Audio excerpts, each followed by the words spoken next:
Today is the first day of Angela Hart's Cozy Mystery Book Club's 12 Days of Cozies, and I am really excited. December feels like the perfect time just to really slow down and try and relax a bit into that winter feeling. Obviously 12 Days of Cozies runs for just under 2 weeks, so I do have quite a big stack of possibilities. I don't think I'm going to get to it all, but I have hopes.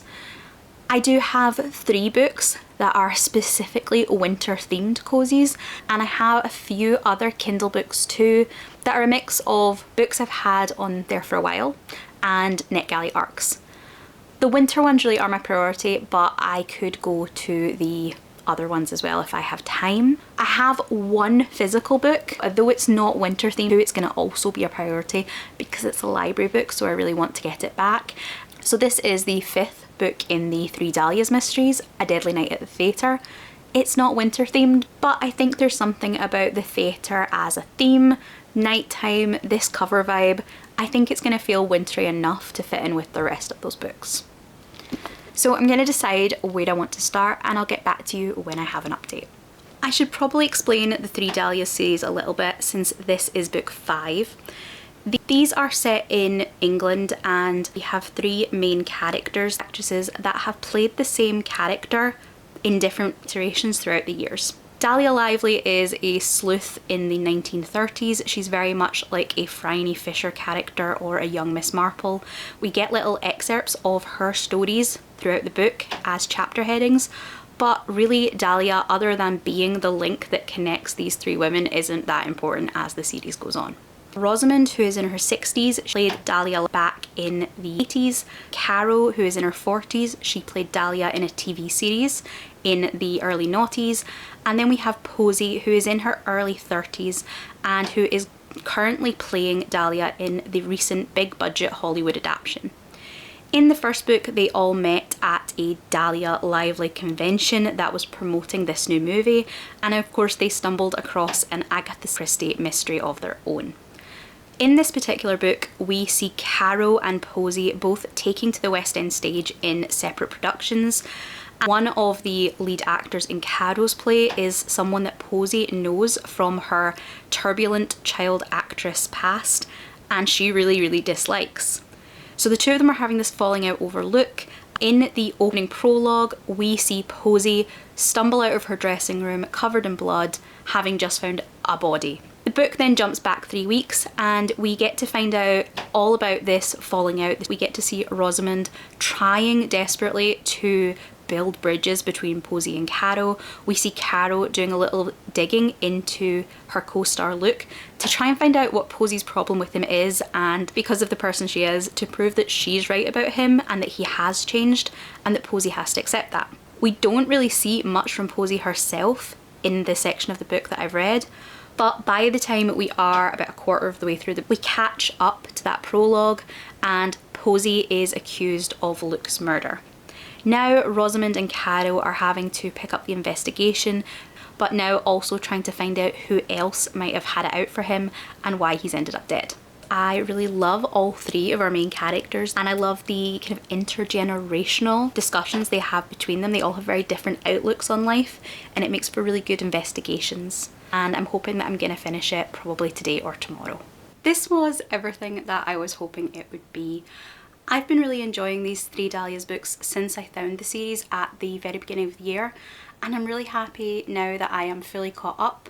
This is book 5, but I know that there is a book 6 already in the works. I'm going to do my best to keep up with the series as it releases, because so far I genuinely don't think there's been an installment that has let me down. In this one, we really get to see London, and especially the theatre district, at its finest. While Caro and Posey are the 2 that are actually in the plays, we get to see the backstage world through them. We get to see the intricacies of setting the stage and how that plays out during a performance. My personal favourite was Rosamund's side of it. She is the oldest of our three protagonists, but she's very much your Judi Dench, Helen Mirren type of character, where she's movie royalty at this point.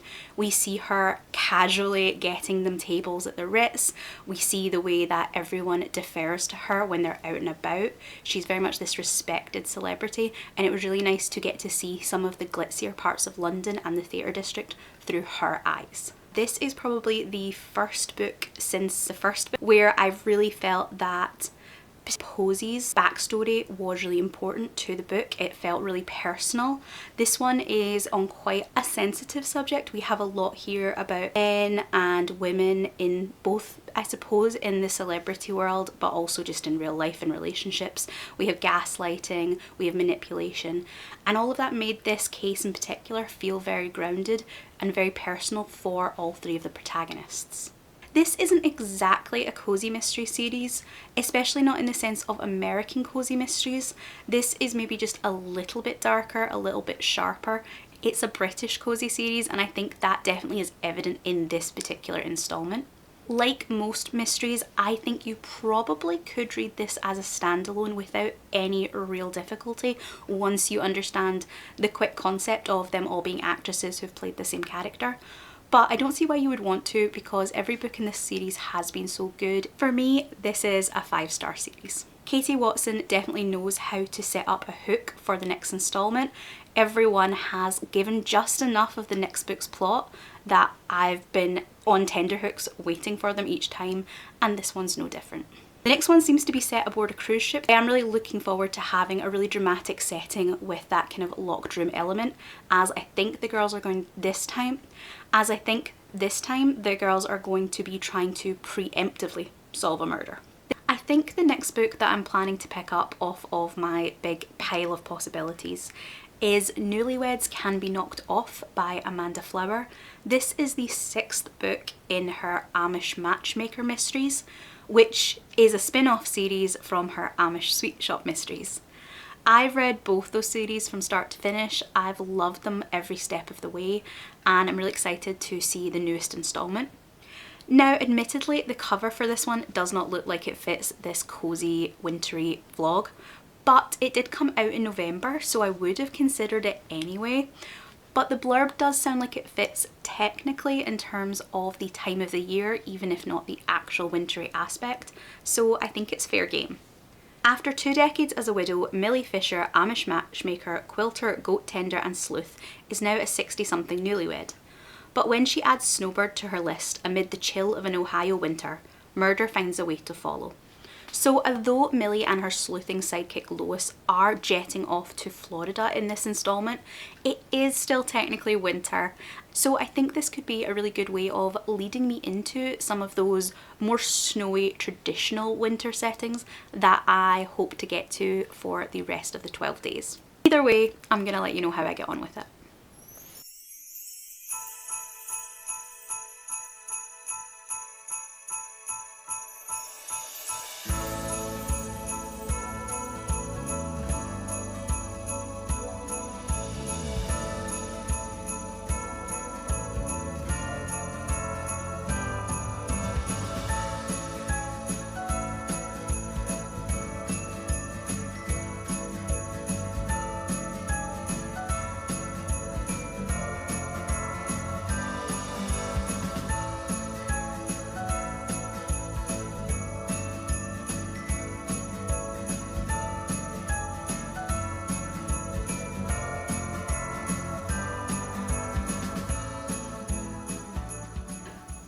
Newlyweds Can Be Knocked Off was a lot of fun. I really wasn't sure about how I was going to feel about it once I really cottoned on to the fact that we would be taking Lois and Millie out of Harvest for the entire book. Now, I know that was in the description, it was in the very concept of the book, that the point that they're getting away from the winter by going to Florida, and that they're having a belated bachelorette party, just the two of them. But as the story got going, I really realised that we wouldn't be getting the things I love in these cozy series. Specifically in this series, I love Harvest, the town that it's set in. I love all of its quirky residents just as much as Millie and Lois or in the Sweet Shop books as much as Bailey. I love that quirky little town and all its characters, and I was a little disappointed and a little concerned that we wouldn't be getting any of those. However, while I did miss Harvest, and I did, I think that Flower did a really good job of creating a brand new setting for us. It was really fun to get to see Lois and Millie exploring Florida. They go kayaking to look for manatees, they go for walks on the beach and see volleyball being played, they ride e-scooters around town. It was actually a lot of fun and maybe quite a nice change of pace considering how many books Flower does have set in Harvest. I still want to go back there for the next book. I wouldn't want to leave it permanently, but I can accept the change. I also will say that Flower managed to pull in far more cameos and guest appearances from our series regulars than I thought she would be able to, and managed to pull them off in a way that didn't feel completely contrived.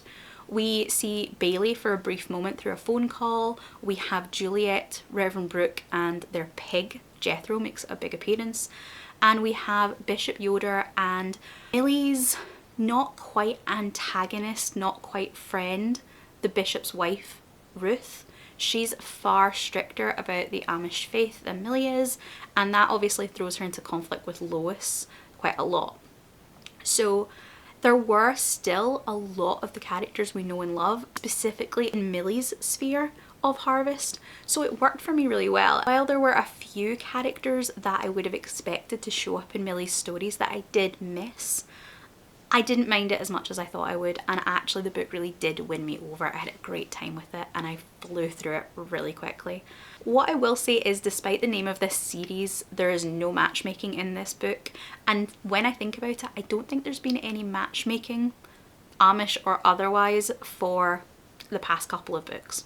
But I don't think that matters, because while that was the concept of the series, that Millie was a really good matchmaker and that meant people came to her, told her their problems and trusted her, I don't think we've needed it for a while now. This is far more about Lois and Millie being that kind of slightly odd couple, crime fighting duo, and we fully get that in this one. Even more so than usual, I think, because although there are those cameos and guest spots, the two of them are much more isolated than usual, and they do have much more time together and they do have to rely on each other a lot more. In this one, they don't have the backup of sympathetic law enforcement to help them or to give them extra clues. They are having to do all of the sleuthing on their own, and I really did enjoy it.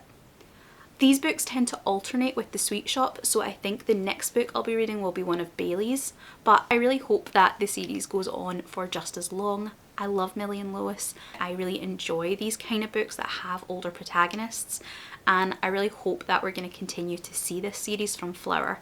I know that she has a lot of other series on the go, and some of them seem to be edging away from the cozy side of things, but I really hope that this is a long-running one.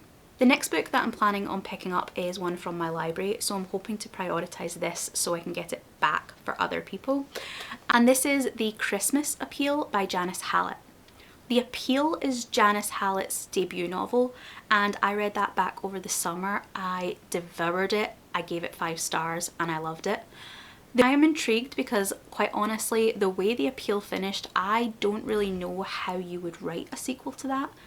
Obviously in cozy mystery series they can run for double-digit number of books, and it never really seems strange that there's another murder in such a tight-knit community. But The Appeal didn't feel like a cozy, it felt more like a classic mystery, and I do think it would be strange if that very insular small-knit community had another murder, but I'm interested to see what this one does. Janice Hallett writes in a really unique way. She tells her mysteries entirely through mixed media. We have emails, text messages, transcripts, but there's no actual prose. It's not something I thought I would enjoy, but it's something I really do like about her books. I'm not sure how that's going to work in this one when it's so short. I think that having to piece all the bits together from those found documents takes longer than just being able to give a sentence or a paragraph of exposition. So I'll be interested to see whether this one hits as hard as The Appeal did, considering it's so short. I'm coming to you with 2 updates. The first is on The Christmas Appeal by Janice Hallett. This was a lot of fun. I did think that it being shorter, we might not have the space to really develop out the story the way we did in The Appeal, but Hallett knew what she was doing, and she picked a mystery that isn't quite as complicated, it didn't need as much time, and actually the novella felt like the right amount of pages to tell this particular story. The only issue that I had with this one was my own memory. We are going back to the Fairway Players, that amateur theatrics company that were the stars of the appeal. And the problem, I think, is that there were a really large cast of characters in that book. Now, because of the events, not all of them are returning here, but a decent number are, and we are adding in some brand new characters who have joined the group, joined the community in the couple of years in between. The problem was that I didn't necessarily remember all of the details of the characters' personalities from the first books. I would maybe recognise the names, and some of them I did remember clearly, but some of them I just had a vague notion that I should know them. And I think I would have enjoyed this one a lot more if I had either read it directly after the appeal when my memory was fresh, or if I'd never read the appeal at all and was able to just read this as a complete standalone book. I think having the 6 months between the two has just put me in an awkward middle ground where I remembered enough details to frustrate me, but not enough to give me the context I needed. Once I got a few extracts in though, and Hallett re-established who the characters were, it didn't matter whether I remembered the specifics of the first book or not, and I was able to enjoy this book entirely for what it was, the specifics coming back as we went through it, but it might have improved my overall experience if I had that more clearly in my mind at the beginning. I also finished Miss Winter in the Library with a Knife by Martin Edwards. This one I've been listening to on audiobook, and quite frankly this one was a bit disappointing for me, but I do wonder whether the audiobook played a part in that. I haven't had that much time over the past couple of weeks to actually listen to audiobooks, so this has been the only one I've been working through, and it has been very piecemeal in small sections. I don't know whether if I'd had a longer stretch at a time I might have become more immersed in the book, but as it was, this one just didn't really grab me and I found my attention drifting. It also didn't help that I really don't think this is a book to read as an audio. The premise of the story is that you as a reader are going to play along and solve the clues both of the Miss Winter game mystery that the characters in the book are taking part in, and obviously in the mystery of the book itself. And there are clues along the way to help you do that. Things like extracts from websites or maps of different locations in the story. These are usually alluded to at the end of a chapter with see figure 3. And while you are given that supplemental material, if you buy the audiobook, you're going to have to then go to that supplemental material to look at that. Whereas if you were reading it either in a digital copy or a physical copy, it would obviously be right there at the end of the chapter. And the problem I had was that sometimes when I was listening to the audiobook, I was doing that relatively hands-free and I couldn't go to my phone and actually look up that supplemental material right at that point. So either I had to put the book down and pick it back up again once I'd had a chance to check the map or the figure, or I just had to ignore that and hope for the best and continue with the story. This one is set in an isolated English village, and it's a competition being run by a mysterious organisation known as the Midwinter Trust. They have gathered people that they think are particularly good mystery solvers, and also all seem by happenstance to have some connection to crime or crime writing. The main character is a failed mystery writer. He has an extensive back catalogue of books, but he's no longer in that rising star phase of his career and is seen as a bit of a has-been. Some of the other mystery solvers that get pulled in are agents or editors or a true crime podcaster, and they've all been gathered here to play a mystery game, and that is to solve the mystery of Miss Winter in the Library with a Knife. Now, while this is all happening, there is a massive storm. They are all trapped in this little village, and naturally actual murders start to occur. I really liked the premise for it, and I don't know if it was my expectations or not. I assumed it was going to have more of a cosy feel than it did. Instead, I would say it feels more like a classic mystery crime novel, something that's trying to play on those golden age tropes. That's not to say it's bad, it just wasn't particularly to my taste, and some of the conventions of the genre are a little bit different. I didn't enjoy those elements.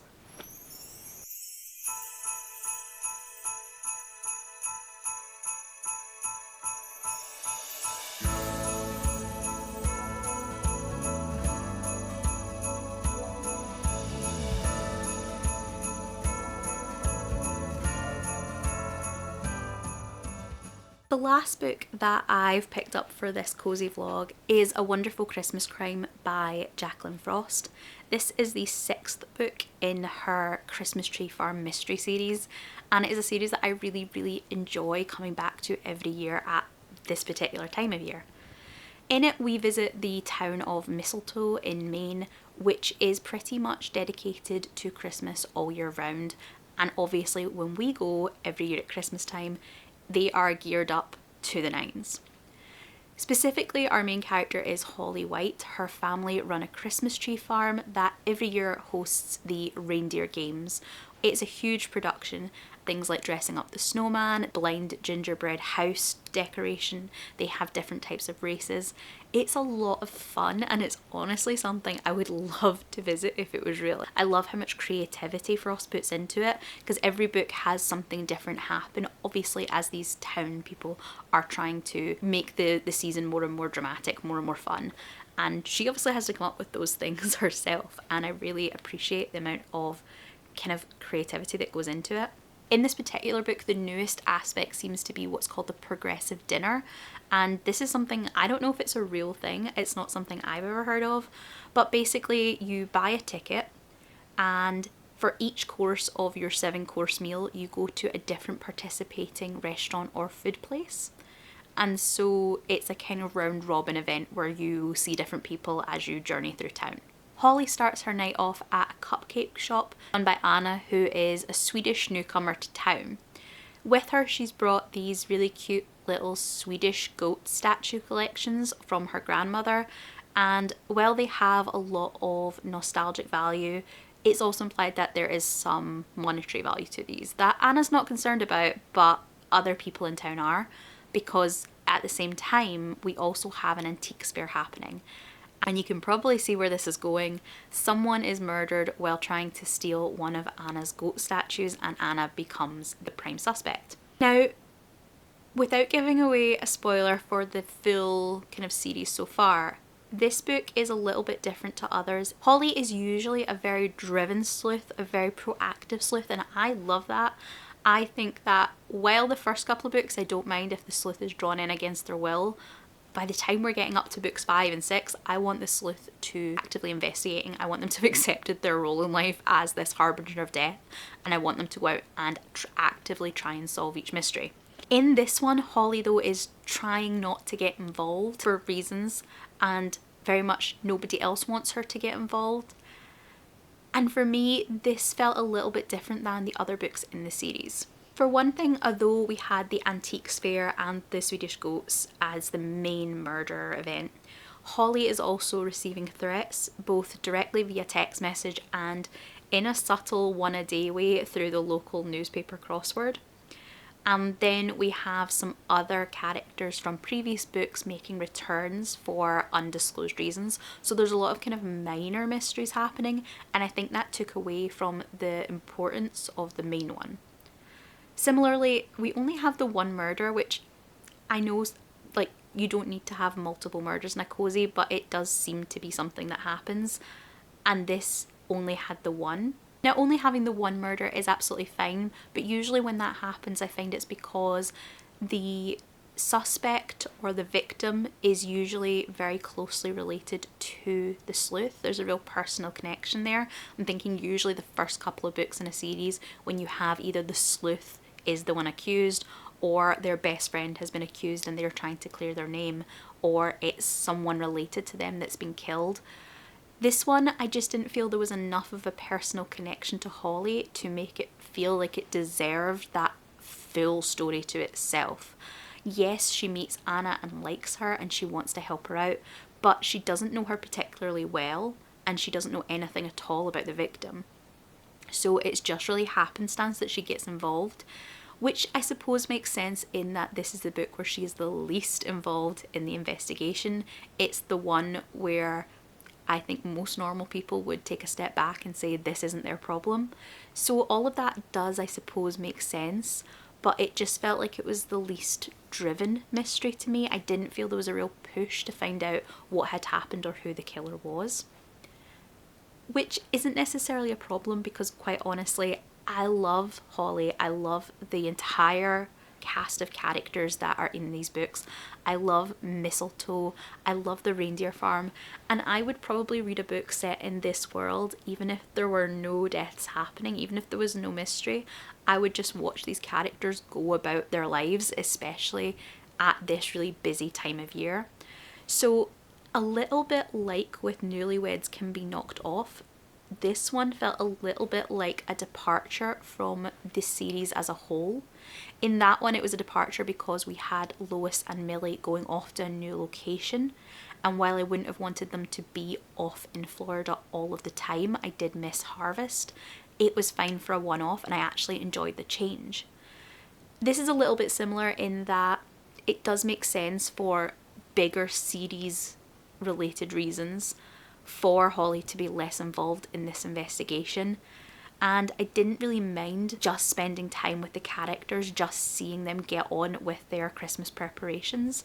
I wouldn't want it to be like this in every book, but I also would rather get to have a book this year set in this world and get to see these characters again than skip forward or miss out on a couple of years of Holly's life. As a one-off, I didn't mind the slightly lower stakes. And actually, of all three of the specifically Christmas cozies I read, this one, The Christmas Appeal and Miss Winter in the Library, this was my favourite. It's definitely on par with A Very Deadly Night at the Theatre and Newlyweds Can Be Knocked Off. The Christmas Appeal I did enjoy, but it falls I think slightly below these three. And then obviously I have said I had some issues with Miss Winter in the Library.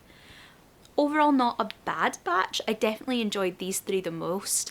These are authors and series that I've come back to again and again. We're up at book 6-ish. Definitely this is book 6.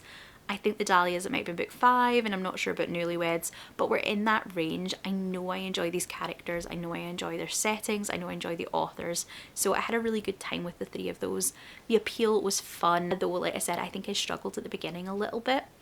It maybe helped that it was a novella, and then the Miss Winter just wasn't for me. Not because it was a bad book, but I think someone that enjoys a different type of mystery would enjoy that one more than I did. Still, I had a really great time. I'm really enjoying getting into this kind of cozy season. I think this 12 Days of Cozies really kicks it off well, and then the next half of the month will be probably a lot more frantic.